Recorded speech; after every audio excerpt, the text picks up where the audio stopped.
ഇത് നോക്ക് ഗായ്സ്, ഈ ഷസാമിന് വളഞ്ഞു കുത്തി ആക്രമിക്കാനേ അറിയുള്ളൂ. ചന്ദ്രൻ്റെ ലൈവ് പോയിട്ട് 100 കൊടുത്തിട്ട് റേഞ്ച് ബീറ്റ് എന്ന് പറഞ്ഞ് എന്നെ പരിഹസിക്കുന്നു. റേഞ്ച് ബീറ്റിൻ്റെ അർത്ഥം മനസ്സിലായി എനിക്ക്, ഞാനത് പറയുന്നില്ല. ഏ എനിക്ക് മനസ്സിലായി അതെന്തോ മോശപ്പെട്ട വാക്കാണ്. അപ്പം ഷസാമെ, നീ 100 കൊടുത്ത് എന്തിനാണ് ഇതാക്കിയത്? എന്നെ ഇങ്ങനെ 8 ക്യാമ്പ് ചെയ്യുന്നത്? നേരിട്ട് വന്ന് സംസാരിക്കുക.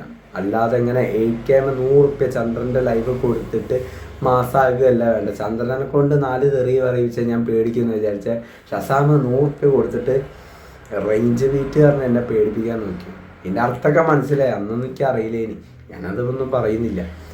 എന്തായാലും ഷസാമെ, ഞാൻ വിചാരിച്ചു നീ കുറച്ച് ധൈര്യമുള്ള ആളായിരിക്കുന്നു. പക്ഷെ എനിക്ക് ധൈര്യമില്ല. നിനക്കിങ്ങനെ ചന്ദ്രൻ്റെ ലൈവിലൊക്കെ പോയിട്ട് നമ്മളെപ്പോലെയുള്ള ആൾക്കാരെ ഏക്കാൻ ചെയ്യാൻ നടക്കുമല്ലോ. അതൊന്നും ഞാൻ പേടിക്കൂല മോനെ. എനിക്ക് പേടിക്കേണ്ട ഒരു ആവശ്യമില്ല. ഞാൻ എൻ്റെ ഒപ്പീനിയൻ പറഞ്ഞ്, ഇനി നിങ്ങളെ അഭിപ്രായം എന്താ പറയുക? ഷസാം പിന്നെ ഇങ്ങനെ റേഞ്ച് വെയിറ്റ് പറഞ്ഞ് 100 കൊടുത്ത് ചെയ്യിപ്പിക്കേണ്ട ആവശ്യമുണ്ട് ചന്ദ്രൻ്റെ ലൈവിൽ? പ്രേക്ഷകൻ എന്ന നിലയ്ക്ക് നിങ്ങൾ ഒന്ന് പറയും, എൻ്റെ ഫാൻസ് എന്ന നിലയ്ക്ക് ഷസാം ചെയ്ത തെറ്റല്ലേ?